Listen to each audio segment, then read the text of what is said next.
Hello friends, welcome to my class. कैसे हैं आप सब। आज हम 13 अक्टूबर से लेके 19 अक्टूबर तक की न्यूज़ को कवर करेंगे।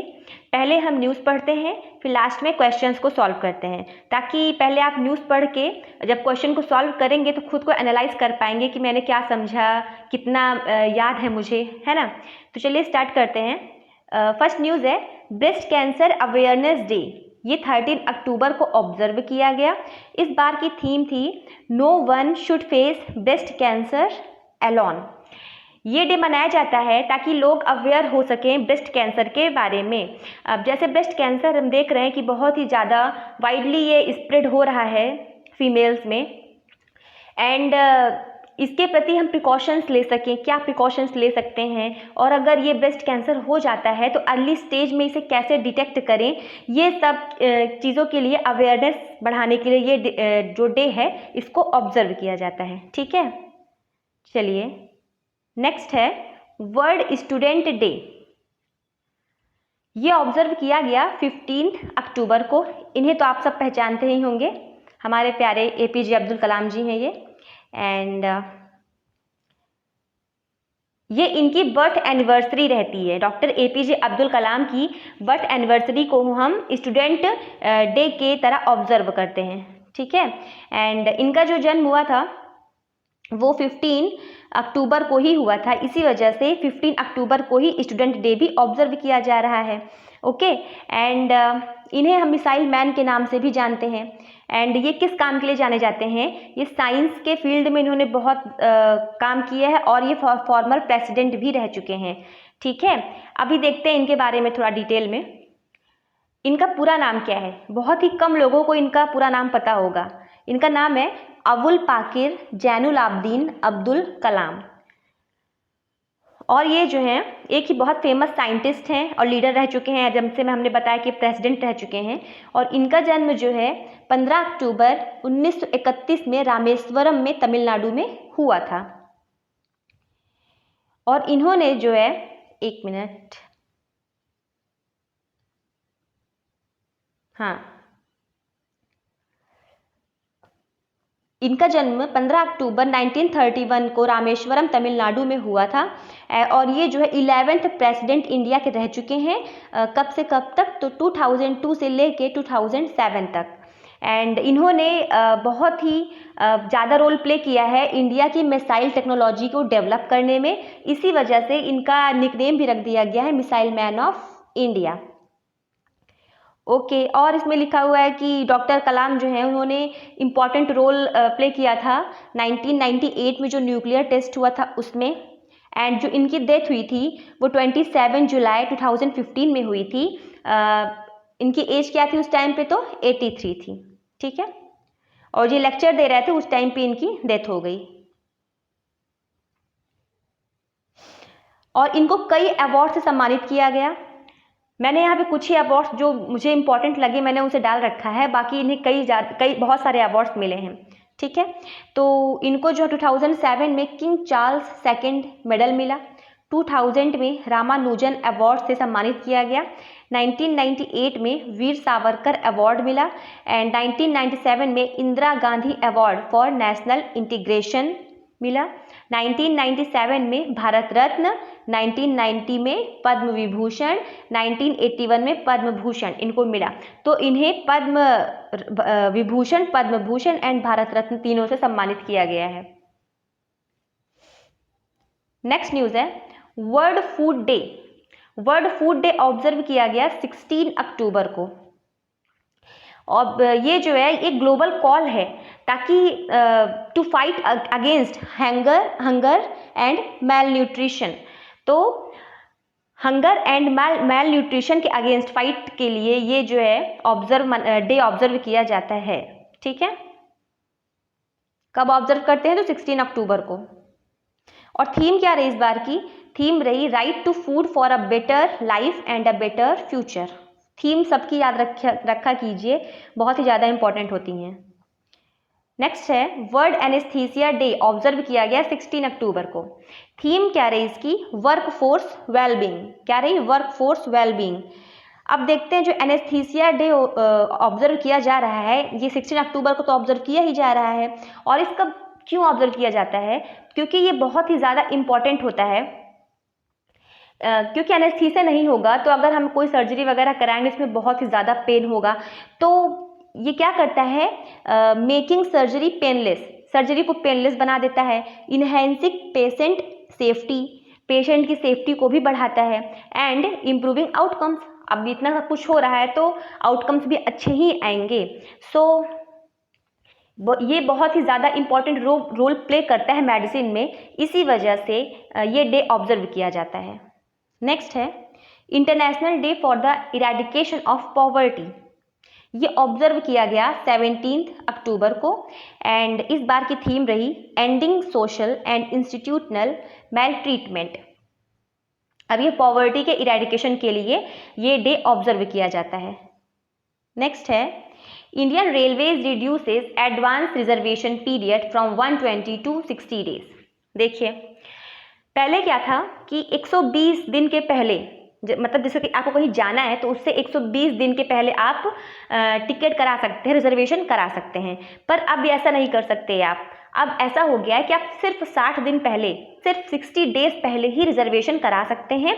एंड जो ये कब से लागू होगा? तो ये 1 नवंबर 2024 से लागू होगा। ठीक है। नेक्स्ट न्यूज़ है Kaksar bridge renamed in honour of Kargil war hero captain Amrit Bhardwaj. ये जो अमृत भारद्वाज सेतु है, ठीक है, जो कक्सार ब्रिज है इसको रीनेम करके अमृत भारद्वाज सेतु कर दिया गया है। एंड जो ये अमृत भारद्वाज थे इन्होंने कारगिल वार में अपनी जान गंवा दी थी। ठीक है। एंड तो इन्हीं को ऑनर करने के लिए इस ब्रिज का नाम अमृत भारद्वाज सेतु रख दिया गया है। किस ब्रिज का नाम? तो कक्सार ब्रिज का नाम। ठीक है। नेक्स्ट है supreme court justice statue removed blindfold. जो स्टैचू ऑफ जस्टिस है, हम कहते हैं ना कि कानून अंधा होता है। तो क्यों अंधा होता है? क्योंकि हम इसके आंख में अभी तक ब्लैक पट्टी होती थी एंड अब इंडिया ने क्या किया है, ये ब्लैक पट्टी को हटा दिया है। ठीक है। और इनके हाथ में एक तलवार होती थी जिसे अब क्या कर दिया है, वहाँ पे कॉन्स्टिट्यूशन की बुक रख दी गई है। सो ये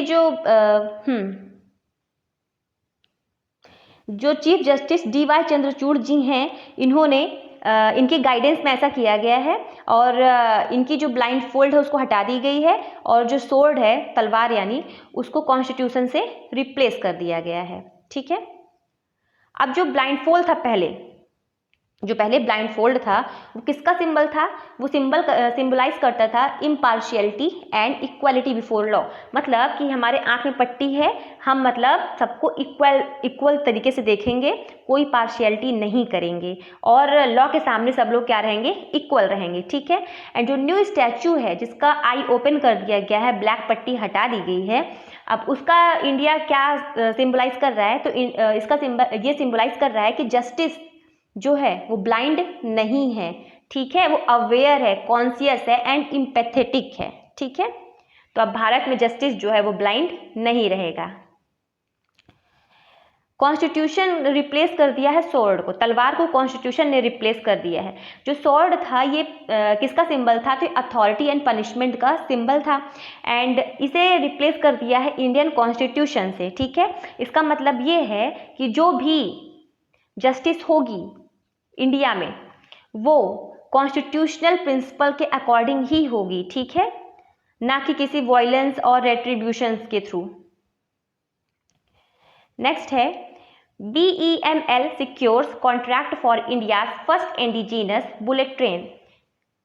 इंडिया की फर्स्ट इंडिजीनस बुलेट ट्रेन बनने जा रही है जिसका कॉन्ट्रैक्ट दिया गया है BEML को। ये स्टेट ओन्ड कंपनी है एंड जो इसका कितना वर्थ आ रहा है, तो 866.87 करोड़ ये इसका कॉन्ट्रैक्ट वर्थ आ रहा है एंड ये इंडिया की फर्स्ट इंडिजेनसली बिल्ट बुलेट ट्रेन होगी। ठीक है। एंड जो इसका इसका जो टेस्ट होगा वो 280 किलोमीटर पर आवर से होगा, पर जो इसकी ऑपरेशनल स्पीड होगी वो 250 किलोमीटर पर आवर से होगी, ठीक है। एंड ये जो ट्रेन है ये मुंबई से अहमदाबाद रूट पे चलेगी। कहाँ चलेगी? मुंबई से अहमदाबाद रूट पे, ठीक है। नेक्स्ट है, हाल ही में जम्मू एंड कश्मीर का सीएम बनाया गया किन्हें? तो ओमार अब्दुल्ला को चीफ मिनिस्टर बनाया गया जम्मू एंड कश्मीर का, ठीक है। एंड डेप्यूटी चीफ मिनिस्टर, इसको भी याद रखिएगा, ये भी बहुत इंपॉर्टेंट पर्सनैलिटी है, ठीक है। तो किन्हें बनाया गया deputy chief minister? Surinder Kumar Chaudhary को बनाया गया। एंड लेफ्टिनेंट गवर्नर जो हैं यूनियन टेरिटरी जम्मू कश्मीर के कौन है? मनोज सिन्हा हैं। एंड कैपिटल जो है वहाँ की 2 है, तो मई से अक्टूबर तक जो कैपिटल रहती है जम्मू कश्मीर की वो श्रीनगर रहती है, एंड नवंबर से अप्रैल की जो कैपिटल रहती है वो जम्मू रहती है, ठीक है। तो सीएम किसे बनाया गया जम्मू कश्मीर का? ओमार अब्दुल्ला को बनाया गया। एंड डेप्यूटी सीएम किसे बनाया गया? सुरिंदर कुमार चौधरी को बनाया गया। और वहाँ के लेफ्टिनेंट गवर्नर कौन है जिन्होंने इन्हें ओथ दिलाया? तो मनोज सिन्हा। नेक्स्ट है, launch of India first indigenous multipurpose vessel समर्थक। इंडिया ने लॉन्च किया first indigenous multipurpose vessel MPV समर्थक। इसके बारे में देखते हैं। इंडियन नेवी ने लॉन्च किया है फर्स्ट शिप समर्थक, ठीक है, इंडिजिनसली मेड है ये। एंड ये क्या है? मल्टीपर्पज वेसल है। और ये जो प्रोजेक्ट बनाया किसने बनाया है? तो L&T शिपयार्ड ने, काटुपल्ली चेन्नई में। एंड जो इसका लॉन्च किया वो किसने किया? शशि त्रिपाठी ने किया, ठीक है। एंड जो कि president of the navy welfare and wellness association है। एंड जो सेरेमनी प्रिसाइड की गई उसे किसने किया? तो एडमिरल दिनेश के त्रिपाठी जो कि चीफ ऑफ नेवल स्टाफ हैं। ये जो नेवी का कदम है ये इंडिया को आत्मनिर्भर बनाने की तरफ एक और कदम इन्होंने बढ़ा दिया है, ठीक है। और जो MPV है मल्टीपर्पज वेसल जो है ये 106 मीटर की इसकी लंबाई है एंड 16.8 मीटर की इसकी चौड़ाई है, विड्थ है। नेक्स्ट न्यूज है, RSS marks 100 year on Vijayadashami. Vijayadashami पे RSS के 100 साल पूरे हो गए हैं। एंड थोड़ा इसके बारे में देख लेते हैं, क्या फाउंडेशन हुआ, कैसे क्या। तो RSS जो है उसका फाउंडेशन हुआ कब फाउंडेड हुआ? तो 1925 में केशव बलिराम हेजवार ने इसका फाउंडेशन किया। ये एक फिजिशियन थे महाराष्ट्र से। एंड ये जो हुआ था ये किसके रिस्पॉन्स में इसको इस्टेब्लिश किया? तो ब्रिटिश कॉलोनियल रूल और हिंदू मुस्लिम कम्युनल टेंशंस के रिस्पॉन्स में इसको इस्टेब्लिश किया गया था।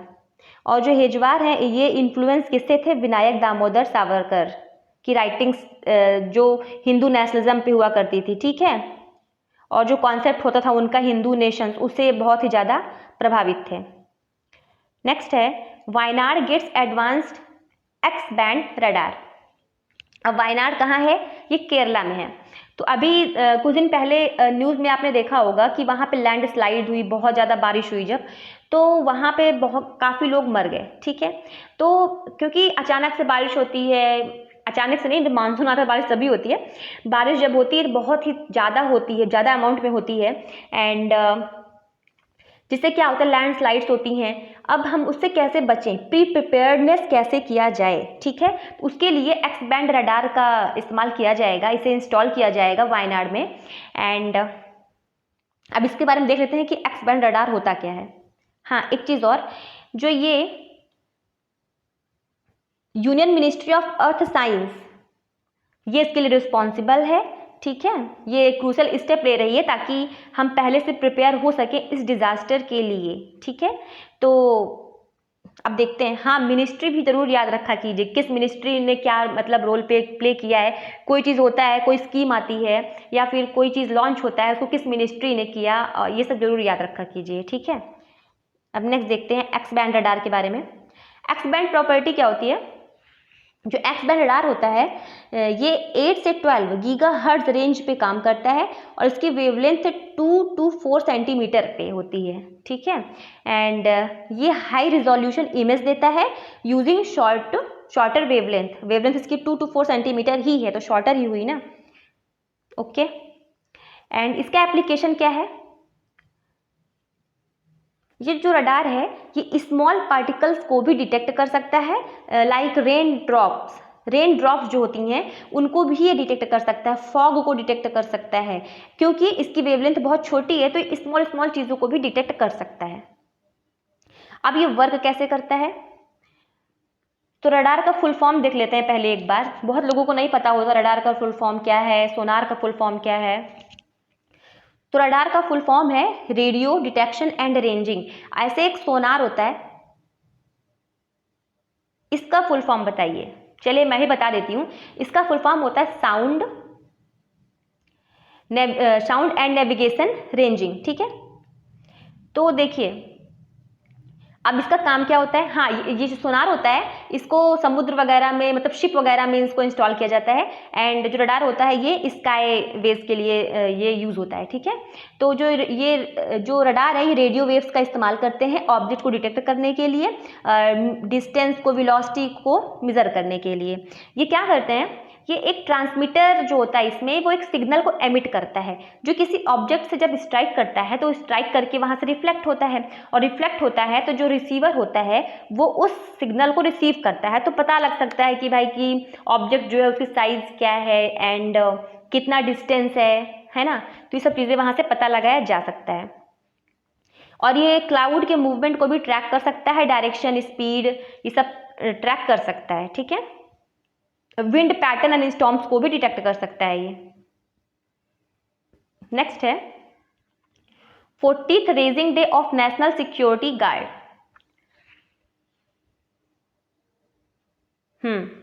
तो यूनियन मिनिस्टर नितिन गडकरी ने सेलिब्रेट किया 40th raising day of the national security guard, NSG, ठीक है।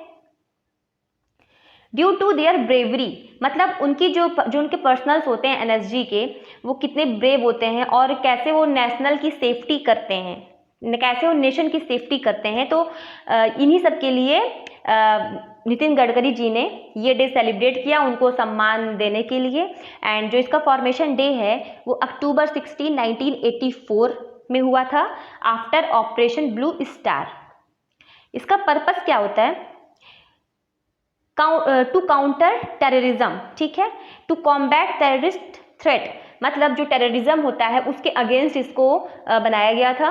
और इसका जो मोटो है सर्वत्र सर्वोत्तम सुरक्षा, ठीक है, इसका मतलब है बेस्ट सिक्योरिटी एवरीवेयर। और ये जो है मिनिस्ट्री ऑफ होम अफेयर्स के अंदर आते हैं। एंड जो इनको जो है जीरो एरर फोर्स भी कहा जाता है, ठीक है। इनको एक्सेप्शनल सर्कमस्टेंसेज में इनको डिप्लॉय किया जाता है। चलिए, एक मिनट, बैक हो गया पूरा, बस एक मिनट जी। हाँ, ये हमने देख लिया RSS के बारे में। तो आगे बढ़ते हैं अब। Uttarakhand Madrasa education board is set to induce Sanskrit as a mandatory subject in 416 madrasas. Uttarakhand के मदरसाज ने कहा है कि वो अपने मदरसा में संस्कृत भी इंक्लूड करेंगे, ठीक है, मैंडेटरी रहेगा। इनफैक्ट 416 मदरसा में संस्कृत भी पढ़ाई जाएगी अब। नेक्स्ट है स्कैम से बचो, government and Meta team up to fight scams. Meta ने और गवर्नमेंट मिनिस्ट्रीज ने मिलके स्कैम से बचो कैंपेन को लॉन्च किया है। और ये लॉन्च किया गया secretary Sanjay Jaju in new Delhi. And ये जो इनिशिएटिव है इसको लॉन्च किया, डेवलप किया है मेटा ने एंड गवर्नमेंट मिनिस्ट्रीज के साथ मिलके। और कौन कौन सी गवर्नमेंट मिनिस्ट्रीज इसमें इंक्लूडेड हैं देख लेते हैं। तो MIT है, ministry of electronics and information technology, MHA ministry of home affairs, MIB ministry of information and broadcasting and Indian cyber crime centre I4C, ठीक है। इसका ऑब्जेक्टिव क्या होगा? जो हो रहा है आजकल, देखते हैं ऑनलाइन स्कैम्स बहुत हो रहे हैं, है ना, साइबर फ्रॉड्स बढ़ गए हैं, तो उसे कॉम्बैट करने के लिए ये कैंपेन चलाया गया है। और जो ये कैंपेन होगा ये इंडियन सिटीजन्स को एम्पावर करने के लिए भी है, ताकि उनको नॉलेज हो, अगर उनके साथ कोई ऐसे साइबर स्कैम्स होते हैं, ऑनलाइन स्कैम्स होते हैं, तो उससे कैसे बचें, उससे खुद को कैसे प्रोटेक्ट किया जाए। ठीक है, तो उसके अवेयरनेस के लिए ये कैंपेन चलाया जा रहा है। नेक्स्ट है, president Murmu awarded honorary doctorate in Algeria. अभी हमने पिछले बार देखा था कि प्रेसिडेंट द्रौपदी मुर्मू जो है वो 3 कंट्रीज के दौरे पे गई हैं, तो वहीं पे अल्जीरिया में इन्हें जो है ऑनरेरी डॉक्टरेट से सम्मानित किया गया इन पॉलिटिकल साइंस में। एंड कहाँ पे? Sidi Abdellah science technology pole university in Algeria. ठीक है, नेक्स्ट है, एक्स रॉ official Vikas Yadav wanted by FBI in plot to murder Khalistani terrorist Gurpatwant Singh. ठीक है, पानुन। अब देखिए, जो FBI है, ये जो US का जैसे हमारा रॉ होता है ना, तो वैसे वहां पे क्या होता है? FBI होता है। तो FBI जो है वो विकास यादव को, अब लिखा है वांटेड विकास यादव, ठीक है, अब विकास यादव को डिमांड कर रहा है। क्यों? क्योंकि उनको लगता है कि जो ये विकास यादव है, इन्होंने क्या किया था, एक प्लॉट किया था, मर्डर को प्लॉट किया था। किसको असैसिनेट करने के लिए? गुरुपतवंत सिंह पन्नून को असैसिनेट करने के लिए इन्होंने एक मर्डर प्लॉट किया था। एंड ये जो है एक खालिस्तानी टेररिस्ट हैं। कौन? गुरुपतवंत सिंह पन्नून। ठीक है, और इन्हें किल करने के लिए विकास यादव ने किसी को इंडिविजुअल को हायर किया था। कहते हैं ना वो सुपारी देना वही सुपारी दिया था इन्होंने। ठीक है, तो $1 लाख का इन 2023 में। ठीक है, तो इसीलिए US उनकी डिमांड कर रहा है। CJI Chandrachud nominates justice Sanjiv Khanna as successor. CJI Chandrachud ने अपना सक्सेसर बताया है किसको? संजीव खन्ना को, कि उनके जाने के बाद संजीव खन्ना ही CJI के पोस्ट पे अपॉइंट किए जाएंगे। एंड ये जो होंगे 51st chief justice of India होंगे। हाँ, लेकिन इनका जो कार्यकाल होगा सिर्फ 6 मंथ का होगा, क्योंकि उसके बाद रिटायर हो जाएंगे। ठीक है, तो इनका कार्यकाल कब तक रहेगा? May 13, 2025 तक। नेक्स्ट है, Dia Mirza appointed jury member for ALT environmental film festival 2024। ये है दिया मिर्जा, एंड ये एक बॉलीवुड एक्ट्रेस है एंड इन्वायरमेंटल एक्टिविस्ट हैं। ठीक है, एंड इन्हें जूरी मेंबर अपॉइंट किया गया है for the all living things environmental film festival. Okay, इसमें जो है 72 फिल्म्स को शोकेस किया जाएगा, जिसमें से 38 इंडिया प्रीमियर्स भी रहेंगे, जो कि फोकस करेंगे environmental issues like climate change and wildlife conservation पे। Azeema takes charge as Maldives ambassador to India. Azeema को, इनका नाम है आयशैख अजीमा, इनको मालदीव का एम्बेसडर चुना गया है। ठीक है, ये अब मालदीव के एम्बेसडर बनेंगी और ये रिप्लेस करेंगी इब्राहिम शाहिब को। तो अजीमा जी बनेंगी मालदीव्स की एम्बेसडर एंड रिप्लेस करेंगी इब्राहिम शाहिब को। ये किसको रिप्लेस करते हैं, जो अपॉइंटमेंट्स होते हैं उसको भी थोड़ा ध्यान में रखिया कीजिए, क्योंकि ऐसे ऐसे एग्जाम्स में क्वेश्चंस पूछ लेता है कि अजीमा ने किसको रिप्लेस किया, तो आपको 4 ऑप्शंस दे देंगे, उसमें से आपको बताना पड़ेगा किसको रिप्लेस किया है। तो इसको पढ़ लिया कीजिए अच्छे से। मिनिस्ट्री एंड ये जो रिप्लेसमेंट होता है, किसी का अपॉइंटमेंट होता है तो उसका रिप्लेसमेंट कौन कर रहा है और किसका रिप्लेसमेंट हो रहा है, दोनों चीज़ें याद रखनी पड़ती हैं। ठीक है, नेक्स्ट है, actress Rashmika Mandanna has recently been named national brand ambassador of the Indian cyber crime coordination centre I4C under the ministry of home affairs. Rashmika Mandanna को I4C का ब्रांड एम्बेसडर चुना गया है। ठीक है, किसे चुना गया है I4C का ब्रांड एम्बेसडर? तो रश्मिका मंदाना को चुना गया है। नेक्स्ट है, ACKO appoint Sandeep Goenka as CEO of ACKO life. एक नई डिवीज़न ACKO ने बनाई है, ACKO लाइफ, उसका जो CEO बनाया गया है संदीप गोयनका जी को। ठीक है। नेक्स्ट है Praveen Vashishtha to take over as special secretary internal security. Praveen Vashishtha ji को बनाया गया है स्पेशल सेक्रेटरी किसका? इंटरनल सिक्योरिटी का। ठीक है। So Praveen Vashishtha has been appointed as the new special secretary for the internal security, और ये एक IPS ऑफिसर हैं। नेक्स्ट है Akash Tripathi appointed to key digital governance leadership role, ये यहाँ पे ऐसे आ गया है। ठीक है। चलिए, तो आकाश त्रिपाठी जी को क्या किया गया है? इनको डुअल रोल दिए गए हैं। कौन कौन से देखते हैं?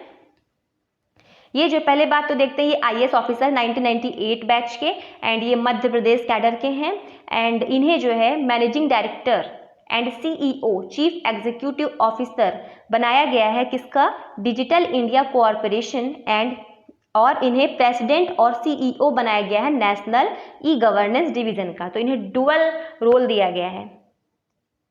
नेक्स्ट है S Paramesh assumes office as the new Director General of Indian Coast Guard। S Paramesh को न्यू DG बना दिया गया है, मतलब S Paramesh को DG बना दिया गया है इंडियन कोस्ट गार्ड का। ठीक है। और जो इंडियन कोस्ट गार्ड है इसका हेडक्वार्टर कहाँ है? तो न्यू दिल्ली में है। नेक्स्ट है Arun Erigaisi wins WR chess master.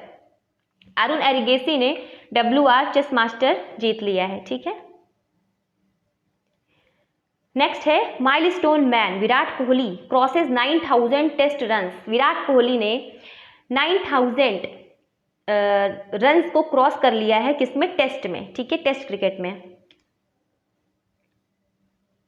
और जो इन्होंने ये माइलस्टोन अचीव किया है किसके अगेंस्ट किया है? तो न्यूजीलैंड के अगेंस्ट किया है, एंड कहाँ पे? तो M चिन्नास्वामी स्टेडियम इन बेंगलुरु। नेक्स्ट है न्यूज़ है Neetu David Alastair cook and AB de Villiers inducted into ICC hall of fame. तो नीतू डेविड को एंड कुक को एंड डेविलियर्स को इंडक्ट कर दिया गया है ICC हॉल ऑफ फेम में। तीनों का नाम याद रखिएगा अच्छे से। और जो नीतू डेविड हैं ये जो सेकेंड वुमेन बनेंगी इंडिया से टू रिसीव दिस ऑनर, मतलब इस ऑनर को रिसीव करने वाली सेकेंड फीमेल बनेंगी। ठीक है। पहली कौन थी? तो डियाना एड्यूल्जी थी। ठीक है, जिसका 2023 में इंडक्शन हुआ था। नेक्स्ट है Rajkumar Hirani honoured with national Kishore Kumar award 2023। ठीक है। हाँ, एक चीज़ और, ये जो अवार्ड है 2023 के लिए दिया गया है। ठीक है। तो नेशनल किशोर कुमार अवार्ड दिया गया है राजकुमार हिरानी को। किशोर कुमार जो थे वो एक लीजेंडरी सिंगर भी थे, एक्टर भी थे, एंड जो ये राजकुमार हिरानी हैं ये फिल्म मेकर हैं। ठीक है। तो इन्हें ये अवार्ड से सम्मानित किया गया है फॉर द ईयर 2023। ठीक है। और जो ये सेरेमनी हुई है वो खंडावा मध्य प्रदेश में हुई है, जो कि बर्थ प्लेस है किशोर कुमार जी का। ठीक है। और ये 37th डेथ एनिवर्सरी थी किशोर कुमार जी का। ठीक है। और ये जो इंस्टीट्यूट करता है, कौन करता है? तो डिपार्टमेंट ऑफ कल्चर। नेक्स्ट है न्यूज़ है Aditi Anand Marigold win prestigious UK award. Aditi Anand की मैरीगोल्ड ने प्रेस्टिजियस UK अवार्ड को जीत लिया है। ठीक है। अदिति आनंद 25 साल की हैं, ग्रेजुएट हैं। इन्होंने कहाँ से किया है ग्रेजुएशन? तो एंजिला रस्किन यूनिवर्सिटी से किया है, एंड इन्हें ये अवार्ड दिया गया है इनके जो वर्क है मैरीगोल्ड के लिए। एक आर्ट वर्क है ये, और इसमें इन्होंने थीम जो दिखाया गया है वो चाइल्ड लेबर और एंड लॉस्ट चाइल्डहुड्स, इसके ऊपर इन्होंने इस पे वर्क किया है। एंड ऑफ कोर्स अगर चाइल्ड लेबर होगा, बच्चे बचपन से ही लेबर में लग जाएंगे, काम में लग जाएंगे, तो उनका चाइल्डहुड कहाँ जाएगा? वो बचपन को अपने एंजॉय ही नहीं कर पाएंगे। नेक्स्ट है Nikita Porwal crowned Femina miss India 2024? Nikita Porwal है ये, इन्होंने जीत लिया है फेमिना मिस इंडिया 2024 का टाइटल। ठीक है, कौन है? निकिता पोरवाल, ये मध्य प्रदेश से हैं। एंड ये जो प्रेस्टिजियस इवेंट हुआ है कहाँ हुआ? तो फेमस स्टूडियो हुआ मुंबई में, फेमस स्टूडियो में मुंबई में। ठीक है, और ये 60th एडिशन था इस पीजेंट का। नेक्स्ट है 5th national water award 2023 announced. 5th national water award को अनाउंस कर दिया गया है, और इसे किसने अनाउंस किया? तो department of water resources, river development and Ganga rejuvenation and under the ministry of जल शक्ति। ठीक है, मैंने इसमें कई कैटेगरी में अवार्ड्स दिए गए, मैंने सिर्फ इंपॉर्टेंट डाल रखे हैं। ओके, जैसे अगर हम देखें तो बेस्ट स्टेट की कैटेगरी में जिसे अवार्ड दिया गया है उसमें फर्स्ट कौन है? उड़ीसा है। ठीक है, सेकंड कौन है? उत्तर प्रदेश है, एंड थर्ड रैंक है गुजरात की, एंड थर्ड देखो गुजरात और पुदुचेरी ये ज्वाइंट विनर हैं। ठीक है, थर्ड में गुजरात और पुदुचेरी ज्वाइंट विनर है, सेकंड में यूपी है, एंड फर्स्ट में उड़ीसा है। एंड बेस्ट डिस्ट्रिक्ट का मैंने डाल दिया है, इसमें साउथ में जो है विशाखापट्टनम को दिया गया है जो कि आंध्र प्रदेश में है, नॉर्थ ईस्ट में धलाई त्रिपुरा से है, एंड नॉर्थ में ये जोन वाइज है। ठीक है, नॉर्थ में बांदा को दिया गया है, बांदा और गंदेरबल ये दोनों नॉर्थ के हैं, और ये इनको ज्वाइंट विनर डिक्लेयर किया गया है। और जो बांदा है ये उत्तर प्रदेश में है और गंदेरबल जम्मू कश्मीर में है। वेस्ट में इंदौर को दिया गया है जो कि मध्य प्रदेश में है, एंड ईस्ट में बालांगीर को दिया गया है उड़ीसा से। नेक्स्ट है ISRO chairman S Somnath received prestigious IAF world space award for Chandrayaan 3। S Somnath ji को अवार्ड दिया गया है, वर्ल्ड स्पेस अवार्ड दिया, IAF वर्ल्ड स्पेस अवार्ड दिया गया है फॉर चंद्रयान 3 के लिए। ठीक है, चंद्रयान 3 कब गया था? तो 23 अगस्त 2023 में ये गया था, और इसने सक्सेसफुल लैंडिंग की थी मून के साउथ पोल पे। ठीक है, और जो ये अवार्ड सेरेमनी हुई कहाँ पे हुई? मिलान, इटली में। और जो IAF है ये इंडियन एयरफोर्स मत समझ लीजिएगा, ये इंटरनेशनल एस्ट्रोनॉटिकल फेडरेशन है। ठीक है, ये वर्ल्ड स्पेस अवार्ड होता है जो कि इनके रिमार्केबल सक्सेस के लिए, जो कि चंद्रयान 3 है उसके लिए इन्हें दिया गया है। नेक्स्ट है Mohanji received prestigious 2024 humanitarian award. तो मोहनजी को ह्यूमैनिटेरियन अवार्ड दिया गया 2024 का। ठीक है, और ये जोहान्सबर्ग साउथ अफ्रीका में हुआ, एंड ये जो ग्लोबल ह्यूमैनिटेरियन लीडर हैं मोहनजी, एंड इन्हें ये अवार्ड दिया गया है। ठीक है, और ये कहाँ दिया गया? 9th conscious company award event में इन्हें अवार्ड से सम्मानित किया गया। अब देखते हैं नोबेल प्राइज विनर्स लिस्ट 2024 के। मैंने पिछले वीक भी कवर किया था, बट एक दो रह गए थे क्योंकि वो मैंने 12 अक्टूबर तक का कवर किया था, तो उसके बाद जो दिए गए नोबेल प्राइज वो कवर नहीं हो पाया था, तो मैंने सारे ही लिस्ट में डाल दिए हैं। ठीक है, तो 7 अक्टूबर से लेकर 14 अक्टूबर तक दिया गया, और ये जो अल्फ्रेड नोबेल हैं इनके सम्मान में नोबेल प्राइज दिया जाता है। ठीक है, चलिए देखते हैं। अब बाकी डिटेल मैंने पिछले हफ्ते ही कवर कर दी थी। तो विनर्स के नेम देखेंगे, कैटेगरी देखेंगे, और किस चीज़ में इनको मिला है वो देखेंगे। तो मैंने बताया था फिजिक्स में ना हिप हॉप मतलब हिन हॉप। ठीक है, तो George J Hopfield and Geoffrey E Hinton, इनको फिजिक्स में दिया गया award for foundational discoveries and invention that enables machine learning with artificial neural networks के लिए। एंड केमिस्ट्री में David Baker and Demis Hassabis and John M Jumper को मिला है केमिस्ट्री में। ठीक है, और इन्हें for computational protein design and for protein structural prediction के लिए इन्हें अवार्ड से सम्मानित किया गया है। ठीक है, नेक्स्ट मेडिसिन के रीजन में देखें तो विक्टर एम्ब्रोस एंड गैरी रूवकुन को दिया गया है for the discovery of micro RNA। ठीक है, लिटरेचर में हैंग कांग को दिया गया है जो कि साउथ कोरिया से हैं, एंड इन्हें दिया गया है for her intense poetic prose that confronts historical traumas and exposes the fragility of human life. Next है निहोन हिदांक्यो, ये एक ऑर्गेनाइजेशन है जिसमें कि जो हिरोशिमा नागासाकी में न्यूक्लियर एक्सप्लोजन हुआ था उसके जो सफरर हैं, विक्टिम्स हैं, उन्होंने ये ऑर्गेनाइजेशन बनाई थी। ठीक है, तो पीस के क्षेत्र में इनको दिया गया है and for their effort to achieve a world free of nuclear weapons and for demonstrating through witness testimony that nuclear weapons must never be used again.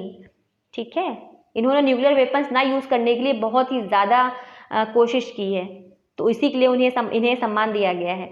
Economics में दिया गया है किसे, तो Daron Acemoglu, Simon Johnson, James A Robinson को। ठीक है, for studies of how institution are formed and affect prosperities. ठीक है, तो इसके लिए इकोनॉमिक्स में अवार्ड दिया गया है Acemoglu and Simon Johnson, James A Robinson को।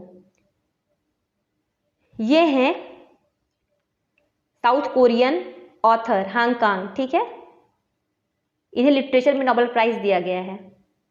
चलिए अब रिवीजन क्वेश्चंस की तरफ बढ़ते हैं। तो फर्स्ट क्वेश्चन है, recently which state government is preparing to declare Sanskrit as a compulsory subject. हमने पढ़ा भी कि संस्कृत को कौन सा स्टेट गवर्नमेंट है जो कि कंपल्सरी करने जा रहा है। ठीक है, तो उत्तराखंड, और मेनली ये मदरसाज में होंगे कंपल्सरी। ओके, ताकि जो लोग मदरसा जाते हैं मेनली वो मुस्लिम स्टूडेंट्स जाते हैं, तो वो भी मतलब किसी भी क्षेत्र में पीछे ना रह जाए, तो उसमें कंप्यूटर की भी नॉलेज दी जाएगी और कई चीज़ें हैं। ठीक है, नेक्स्ट है, who has been appointed as the next chief justice of India. Next chief justice of India किसे अपॉइंट किया गया है, तो जस्टिस संजीव खन्ना को। किसे किया गया है, जस्टिस संजीव खन्ना को। हाँ, who was recently appointed as the director of cricket as JSW Sports। इसको मैंने न्यूज़ में कवर नहीं किया क्योंकि ये वन लाइनर की तरह याद करने वाला है, इसे बस यहीं पे आप पढ़ लीजिए और रट लीजिए अच्छे से। तो who was recently appointed as the director of cricket at JSW Sport, किसे, सौरभ गांगुली को। ठीक है, who has been sworn in as the new chief minister of Haryana. तो हरियाणा के नए चीफ मिनिस्टर कौन बने हैं, तो नायब सिंह सैनी बने हैं। ठीक है, नेक्स्ट है, who was recently named the national brand ambassador of the Indian cyber crime coordination centre.